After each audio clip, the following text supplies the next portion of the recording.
Dane news की खबरों के साथ जुड़े रहने के लिए हमारे YouTube चैनल को सब्सक्राइब करें और हमारे Facebook पेज को लाइक करें।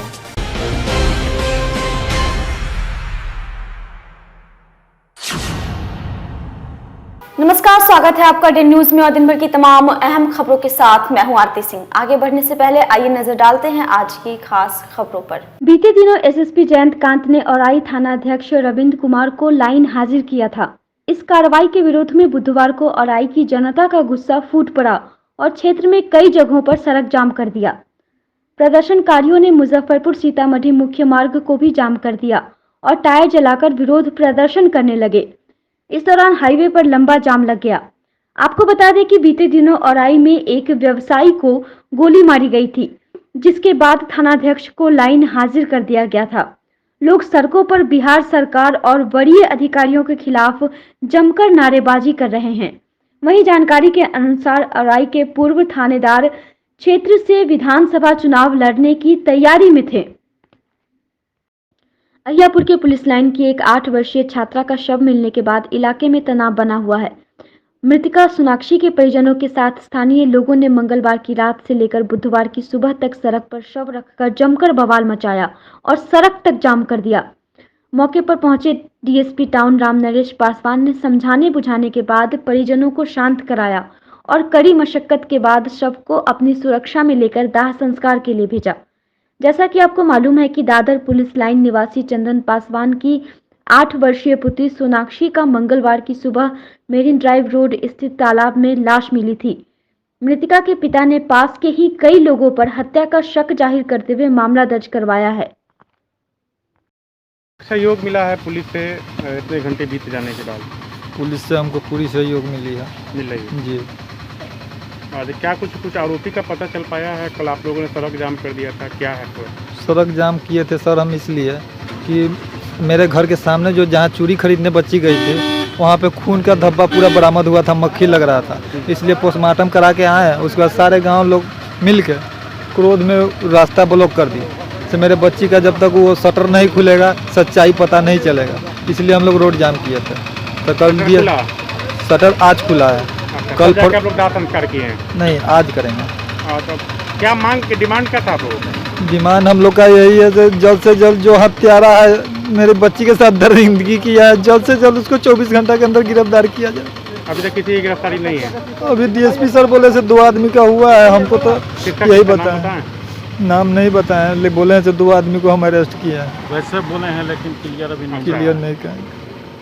हम यही चाहते हैं प्रशासन से उसको जल्द से अभी तक कौन लोग हैं इसके पीछे?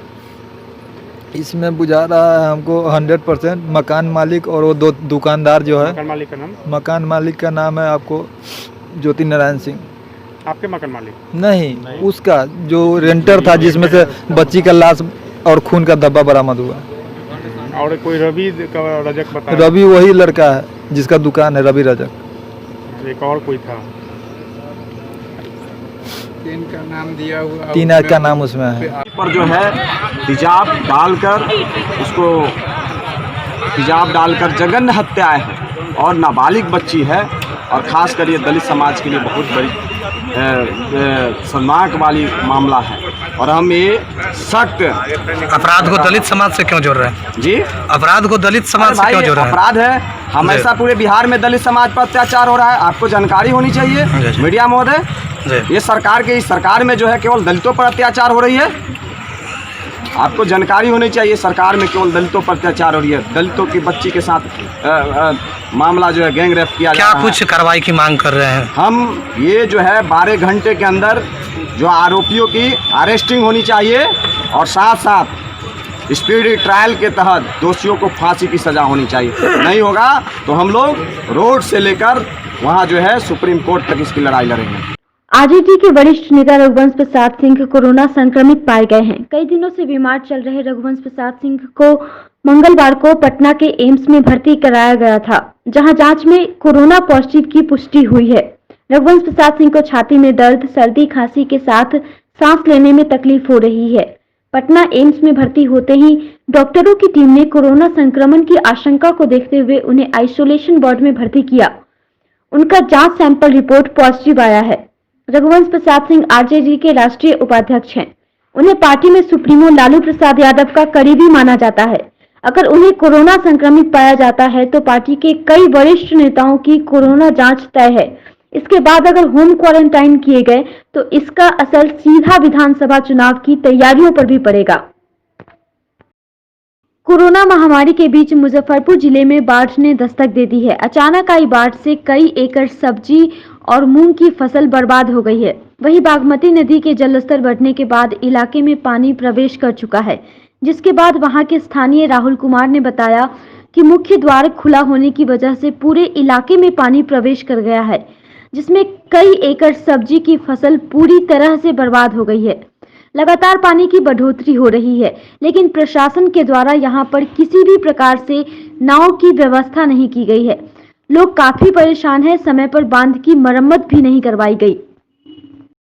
हम लोग के यहाँ पर बांध के मुंह नहीं पैक हुआ है, यहाँ पर मुंह खुला हुआ है, इससे पानी आता है, हजारों की संख्या है, गांव में घुस जाता है पानी, बार बार घुस जाता है। इसलिए कोई पदाधिकारी या नहीं मुखिया सरपंच कोई नहीं सुन रहा है। हर एक जगह मनरेगा के काम स्टार्ट हुआ है, लेकिन यहाँ पर मनरेगा के काम नहीं चला है। हम लोग लाख पर भी किया तब पर भी नहीं मनरेगा के काम शुरू हुआ। इसके कारण देखिए दहाड़ आ गया। इतना सवेरे हम लोग भसेंगे, सब साग सब्जी है, मवेशी के लिए खाना पीना के सब दिक्कत हो गया। अब कैसे खाएंगे, कैसे रहेगा, मवेशी समझ से बाहर है। पूरा दह रहा है, देखिए पूरा साग सब्जी का खेती है यहाँ पर। यहाँ पर बहुत ज़्यादा, कम से कम 20 बीघा के खेती के परवल का खेती साथ सजवन का था, सब बर्बाद हो गया है। प्रशासन के द्वारा कुछ भी नहीं किया गया है, यहाँ पर किसी के द्वारा नहीं कुछ किया गया है। अभी तक कोई आए नहीं किया है घूम कर कि बाढ़ आ गया, क्या हुआ नहीं हुआ, मारा डूबा। एकदम हलचली सी माहौल है यहाँ पर। कुछ समझ में नहीं आ रहा कि अब लोग क्या करेगा नहीं करेगा। बाढ़ में डूबेगा या चाहे कहीं ऊंच जगह पर जाएगा। यहाँ पर तो बांध भी टूटा हुआ है, कहाँ पर जाएगा। हम यही मांग करते हैं कि यहाँ व्यवस्था हो तो दे व्यवस्था यहाँ पे। अब वैसे तो खैर मनरेगा भी होगा नहीं, प्रशासन आएगा देखेगा अपना कंडीशन, आके देगा कुछ, नाव हो, कुछ खाने पीने का व्यवस्था हो, देगा वो। तो पहले तो यहाँ पे आप देख रहे हैं जिस प्रकार से बाढ़ की पानी जो आई है, इसमें आपको आवागमन बिल्कुल ही ठप हो गया है। अगर मान लीजिए किसी को इमरजेंसी हो या किसी एम्बुलेंस का ज़रूरी हो या अगर कोई अपराधी कोई क्राइम करे, थाने वगैरह का ज़रूरी हो, तो आप देख सकते हैं कि यहाँ जब उनको पहुँचने का कोई व्यवस्था ही नहीं है। पूरा रास्ता जो है अवरुद्ध हो चुका है। इधर कोई भी सिस्टम उस टाइप से नहीं है जिस टाइप से ये बाढ़ आने के बाद जो है इधर कोई भी गाड़ी या प्रशासन नहीं पहुंच पाती है ये बाढ़ आने के बाद।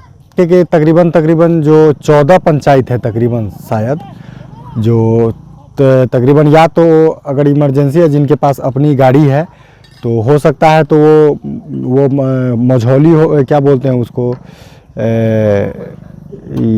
सिंगे बेनीबाद होकर के तो जाएंगे। तब तक अगर मान लीजिए अगर देखा जाए तो उनको तकरीबन यहाँ से जजुआर से या खौड़ा से या पौसौल से उनको जाने में तकरीबन मुजफ्फरपुर तक पहुँचने में 6-7 घंटा लग जाएगा।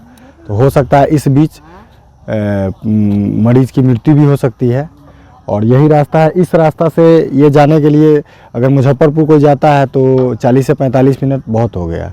उस होकर के अगर जाएगा तो 5 से 6 घंटा से कम नहीं लगेगा। और वही एक ऐसा रास्ता है जो मतलब जा सकता है कोई भी, बाकी इधर से कोई भी ऐसा रास्ता नहीं जो बिल्कुल अवरुद्ध हो चुका है।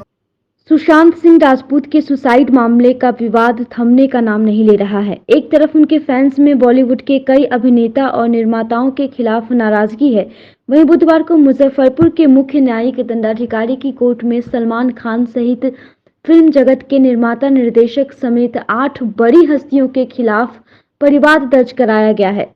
इसमें करण जौहर, आदित्य चोपड़ा, सलमान खान, संजय लीला भंसाली, एकता कपूर समेत कई हस्तियां हैं, जिनमें अभिनेता सुशांत सिंह राजपूत की मौत मामले में बॉलीवुड की इन हस्तियों द्वारा साजिश कर हत्या का आरोप लगाया गया है।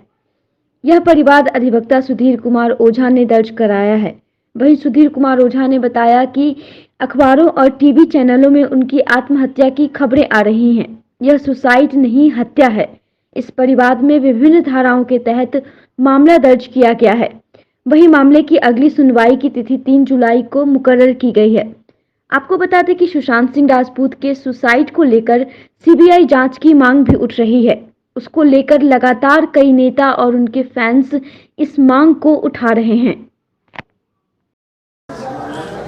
बिहार के उभरते कलाकार सुशांत सिंह राजपूत की सुसाइड की खबर जिस तरीके से टीवी चैनल अखबारों में आया है उससे स्पष्ट है कि सुसाइड नहीं हुआ, वह हत्या की श्रेणी में आता है। इसको लेकर के मैंने माननीय मुजफ्फरपुर की सीजीएम की अदालत में करण जौहर, आदित्य चोपड़ा, साजिद नडियाडवाला के साथ साथ संजय लीला भंसाली, सलमान खान, एकता कपूर, भूषण कुमार समेत 8 के खिलाफ आईपीसी की धारा 306, 109, 504, 506 के तहत यह मुकदमा दर्ज कराया है। आरोप लगाया है कि जिस तरीके से 7 फिल्म को बाइकाट किया गया, उससे हटाया गया और जो फिल्म का निर्माण हो चुका था उसको रिलीज होने में रोका गया और जो भी कार्यक्रम फिल्म कलाकारों के बीच होता था उसमें इन्वाइट नहीं किया जाता था।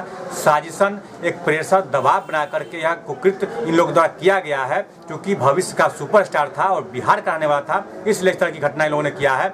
माननीय न्यायालय ने सुनवाई के लिए तिथि 3 जुलाई को मुकर्रर की है। बुधवार को शहर के चंद्रलोक चौक स्थित निजी होटल में जिला जनता दल यूनाइटेड ने जिलाध्यक्ष रंजीत सहनी की अध्यक्षता में बैठक की।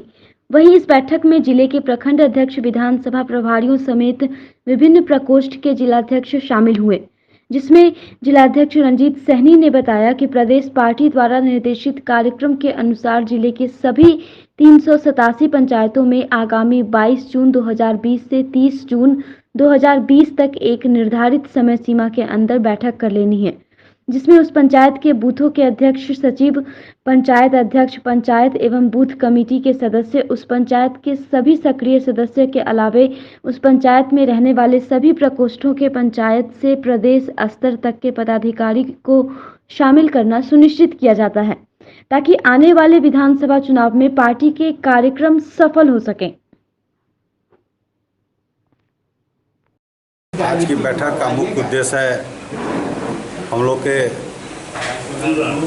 इस चुनावी वर्ष में हम लोग पूरे विधानसभा के 388 पंचायत में पंचायत अध्यक्ष की अध्यक्षता में जो हमारा बूथ अध्यक्ष सचिव है उसके नेतृत्व में हम लोग 8 दिनों के अंदर 22 तारीख से 30 तारीख तक ये स्पेशल अभियान, विशेष अभियान हम लोग चला रहे हैं और ये 8 दिनों के अंदर हम लोग सभी पंचायतों में अपने पंचायत अध्यक्ष के नेतृत्व में बैठक करने जा रहे हैं। उसी बैठक की तैयारी के लिए आज की ये पूरे जिला के पदाधिकारी, प्रखंड अध्यक्ष, प्रखंड संगठन प्रभारी, विधानसभा संगठन प्रभारी और जिला के प्रमुख साथियों के यहाँ पर उपस्थिति में आज ये 22 तारीख से जो 30 तारीख तक विशेष अभियान के तहत जो पंचायत में बैठक होना है, इसी की रणनीति पर हम लोग आज यहाँ उपस्थित हुए हैं। बीते दिन भारत चीन सीमा के लद्दाख की गलवान घाटी में चीनी सैनिकों और भारत के जवानों के बीच हुई हिंसक झड़प में 20 जवान शहीद हो गए, जिसको लेकर बुधवार को एक प्रयास मंच के द्वारा पुरानी गुदरी रोड पर चीनी राष्ट्रपति का पुतला दहन किया गया और चीनी सामानों के बहिष्कार करने का संकल्प लिया गया। इस मौके पर एक प्रयास मंच के अध्यक्ष संजय रजक ने कहा कि एक तरफ भारत दूसरे देशों में शांति सौहार्द बनाए रखने के लिए संबंध स्थापित कर रहा है, वहीं कुछ देश दूसरी तरफ पीठ पीछे वार करने का काम कर रहे हैं, जैसे चीन, जो हमेशा से ही पीठ पीछे वार करता है। मैं प्रधानमंत्री से मांग करता हूं कि इस समस्या का जल्द से जल्द निवारण किया जाए और चीन को सबक सिखाया जाए। आज एक प्रयास मंच के द्वारा पुराने गुदरी बहलखाना रोड में चीन के राष्ट्रपति का पुतला जलाया गया। जैसा कि सभी लोग जानते हैं कि अभी बीते रात चीन के लद्दाख में चीनी सैनिक के द्वारा अपने भारत के सैनिक पर हमला किया, डंडा, लाठी, पत्थर से हमला किया गया, जिसमें कर्नल के साथ 20 जवान की शहीद हो गई। ये बहुत बड़ी घटना है। आखिर कब तक हम लोग चुप रहेंगे और कब तक सिर्फ कैंडल और शोक सभा कर श्रद्धांजलि देते रहेंगे। मैं संजय रजक अपने मंच के माध्यम से माननीय प्रधानमंत्री मोदी जी से यह मांग करता हूं कि जो भी इस तरह घटना है अंजाम दे रहे हैं, उन सबको तुरंत सैनिक के एक खून का बदला लिया जाए, साथ ही ऐसा घटना न घटे इसके लिए ठोस कदम उठाया जाए। अभिनेता सुशांत सिंह राजपूत की मौत पर पूरे बिहार में अलग अलग जगहों पर युवा अपना आक्रोश इजहार कर रहे हैं। वहीं बुधवार को जिले के बैरिया गोलंबर के समीप सलमान खान और कई बॉलीवुड अभिनेताओं का पुतला दहन किया गया, युवाओं का कहना है कि बिहार से मेहनत करके जो बाहर जाते हैं उनको नीच समझा जाता है, छोटे वर्ग का समझा जाता है। और सुशांत सिंह राजपूत को इन बॉलीवुड के कलाकारों ने डिप्रेशन का शिकार बनाया, जिस कारण उन्होंने आत्महत्या कर ली। इसलिए इस मामले की सरकार से हम सीबीआई जांच की मांग करते हैं। सुशांत सिंह राजपूत के साथ बॉलीवुड में डिप्रेशन को अंजाम दिया गया, उसे एक डिप्रेशन का शिकार बना के उसे आत्महत्या करने पर मजबूर किया गया है। हम इसके खिलाफ सीबीआई जांच का मंजूरी करते हैं, मांग करते हैं। इसके हम बिहार वासी इसके लिए जितना हो सकेगा उतना करेंगे और हमें अंत में सिर्फ सफलता चाहिए। बिहार के कलाकारों को वहाँ नीचा नहीं दिखना चाहिए, वहाँ पे वो लोग को नीचा दिखाया जाता है, छोटे वर्ग में समझा जाता है। इसके खिलाफ हम लोग यहाँ पे आज पुतला फूके हैं करण जौहर और सलमान खान का, और इसके खिलाफ हम जब तक होगा तब तक आंदोलन करेंगे और ये हमारा मुहिम है, और जब तक होगा तब तक इसको सफल बनाएंगे। बुधवार को श्री राष्ट्र राजपूत करनी सेना की जिला शाखा बालूघाट में जिलाध्यक्ष अश्विनी राजपूत के नेतृत्व में समीक्षा बैठक की गई, जिसमें संगठन के पूर्व में हुए कार्य और आगामी योजनाओं के बारे में चर्चा की गई। वहीं इस दौरान सुशांत सिंह राजपूत की आत्महत्या को लेकर विरोध प्रदर्शन किया गया और सीबीआई जांच की मांग की गई। साथ ही साथ कई फिल्म निर्माता निर्देशकों की फिल्मों का बहिष्कार करने का निर्णय भी लिया गया। इस दौरान जिलाध्यक्ष अश्विनी राजपूत ने बताया कि आगामी रविवार को विशाल सभा का आयोजन कांटी विधानसभा क्षेत्र में होगा, जिसमें सवर्ण के हर एक मुद्दे पर करनी सेना कार्य करेगी। वहीं इस मौके पर जिला उपाध्यक्ष राणा रंजीत सिंह, नगर अध्यक्ष नितिन सिंह सहित कई सदस्य मौजूद थे। हमारे प्रदर्शन का मुख्य उद्देश्य ये है कि हमारे जो समाज के बिहार के जो लाल थे और राजपूत समाज से जो बिलोंग करते थे सुशांत सिंह राजपूत, तो ये हमारा प्रदर्शन 16 तारीख से ही चालू हो गया है। श्री राष्ट्रीय राजपूत करनी सेना पूरे प्रदेश में जो है निर्देश जारी करके इसको करवा रही है, और हम लोग व्यापक पैमाने पे जिला में ही नहीं पूरे प्रदेश में और राष्ट्रीय स्तर पे इसका सीबीआई जांच का मांग हमारे राष्ट्रीय अध्यक्ष गोगामेरी जी इसको उठा दिए हैं। और हम हर तरीके से चाहेंगे उनके परिवार को न्याय मिले, और जो भी इन तरीके के एक्टर है या फिर अभिनेता है जिनको दबा दिया जाता है फिल्म इंडस्ट्री में, वो अपने जान से सब कुछ पाने के बाद भी जान से त्यागते हैं, उनमें डिप्रेशन कहीं ना कहीं झलकता है। तो आगे ऐसा न कुछ हो, और जहाँ जहाँ भी फिल्म इंडस्ट्री वाले जो ऐसे ऐसे कलाकार को दबा के रखे हुए हैं उनके लिए हम लोग उठाएंगे। अब तो उनका हम जान नहीं बचा सके, मगर आगे भी इस तरह की घटना न हो फिल्म इंडस्ट्री में। और जो तथाकथित जो है ठेकेदार लोग बैठे हुए हैं फिल्म इंडस्ट्री पे, अपना कब्जा जमाए हुए हैं, जो अपने बाप का अधिकार मानते हैं फिल्म इंडस्ट्री पे, उनको भी करारा जवाब दिया जाएगा और ये बतला दिया जाएगा कि कलाकार मतलब किसी की बपौती नहीं है और किसी के हाथ में नहीं है। कहीं ना कहीं से उनको परेशान किया गया था, उनको कुछ किया गया था जो आज वो हमारे बीच नहीं है। हम लोग हर तरीके से लॉकडाउन का भी तो पालन कर रहे हैं, प्रदर्शन करेंगे, बिहार बंद करवाएंगे, पूरा बिहार बंद 1 से 2 दिन में, शुक्रवार तक पूरा बिहार बंद करवा देंगे और सारा कुछ करेंगे। प्रशासन के सहयोग से सारा कुछ लीगल तरीके से होगा और एक एक जनता जानेगी कि हमारा मांग जिस तरीके से सबको क्लियर नहीं होता था राजपूत गुंडा है क्या है, वो इस बार एकदम साक्ष्य मतलब क्लियरिटी के साथ और सारा कुछ उनके पास रहेगा। चीन द्वारा भारत पर हमले की घटना के विरोध में बुधवार को पक्कीसराय निवासी राजू नैयर ने चीनी झंडा और चीनी राष्ट्रपति का पुतला फूका। राजू नैयर ने कहा कि चीन के इतने बड़े हमले के बाद भी प्रधानमंत्री मोदी चुप्पी साधे बैठे हैं। यह हमारे देश के लिए अत्यंत निराशाजनक बात है और केंद्र सरकार चीनी सामानों की खरीदारी बंद न कर उन्हें बढ़ावा दे रही है। ऐसे में हमें शी जिनपिंग का पुतला दहन करने के साथ ही साथ चीनी सामान का भी बहिष्कार अत्यावश्यक रूप से करना चाहिए, जिससे उनको अपनी गलती का बोध हो सके। चीन हमारे देश को लगातार क्षति पहुंचाता आ रहा है। अब ऐसे में पीएम मोदी द्वारा कोई कार्रवाई न होने से देश की जनता और साथ ही देश के जवानों को निराशा का सामना करना पड़ रहा है। जी, आज पक्कीसराय मुजफ्फरपुर के पक्कीसराय चौक पर आज हमने भारतीय मानव अधिकार सुरक्षा परिषद के नेतृत्व में आज चीन सरकार का पुतला दहन किया है और झंडा जलाने का काम किया है। इसलिए किए हैं कि आए दिन हमारे भारतीय सेना पर हमला कर रही है और वहां के राष्ट्रपति द्वारा कोई भी जो है वहां पर सुलह करने का बात नहीं हो रहा है। और आए दिन जो है हमला, कल हमारे जो जवान को लद्दाख के बॉर्डर पर 20 जवान को मार दिया गया, जवान हमारे शहीद हो गए। उसी को लेकर हम लोग आज आक्रोशित हैं कि जब तक भारत सरकार इस पर मुंहतोड़ जवाब नहीं देगी तब तक हम लोग चैन से बैठने का काम नहीं होगा। जब तक वो बोलते थे मोदी जी कि 36 इंच का सीना में रखा हो, एक सर को अगर काटेगा तो 10 सर काटने का बात होगी। आज वो मोदी जी खामोश बैठे हुए हैं, बीजेपी सरकार हुकूमत खामोश बैठी हुई है। हमारे जवान शहीद हो रहे हैं लेकिन इस पर कोई निर्णय नहीं हो रहा है। उनकी बेवाओं, उनके बच्चों जो यतीम हो रहा है लेकिन कोई इस पर कुछ ठोस कदम नहीं हो रहा है। इसलिए मैं चीन सरकार को मैं आगाही कर देना चाहता हूं कि अगर वो नहीं बात मानता है तो हम युवा लोग जो है बॉर्डर पर जाने का काम करेंगे। हम लोग जाके अपना शहीदों को श्रद्धांजलि देंगे और देश की सुरक्षा में अपना हम भूमिका निभाएंगे। बुधवार को राजद अल्पसंख्यक प्रकोष्ठ के प्रदेश अध्यक्ष प्रोफेसर खालिद अंसारी को दरभंगा से पटना जाने के क्रम में मुजफ्फरपुर के मिठनपुरा के एक निजी होटल में महानगर राजद अल्पसंख्यक प्रकोष्ठ के कार्यकर्ताओं ने स्वागत किया। इस मौके पर उन्होंने कार्यकर्ताओं से बातचीत की और जिले में पार्टी के द्वारा किए जा रहे कार्यों के बारे में जाना। इस दौरान उन्होंने मीडिया से बातचीत में बताया कि यह चुनावी वर्ष है, हमारा मुद्दा मजदूर होगा और लॉकडाउन के कारण जिन लोगों की रोजी रोटी छिन गई वह होगा। वहीं सरकार ने ऐसे लोगों को सड़कों पर मरने के लिए छोड़ दिया है। प्रदेश अध्यक्ष ने कई मुद्दों पर सरकार को घेरा। इस दौरान मौके पर महानगर अल्पसंख्यक प्रकोष्ठ के अध्यक्ष पाले खान सहित कई नेता मौजूद थे। ये चुनावी वर्ष है, हमारा मुद्दा है बिहार के 29 लाख मजदूर जो जिसका रोजगार छीना चला गया, जिसकी नौकरी चली गई, जिसके रोटी के लाले पड़ रहे हैं और जिसको सरकार ने सड़कों पे लाके छोड़ दिया है। उनके लिए न कोई प्लानिंग है, न कोई योजना है सरकार का। सरकार मजदूरों को रोड पे छोड़ दिया है।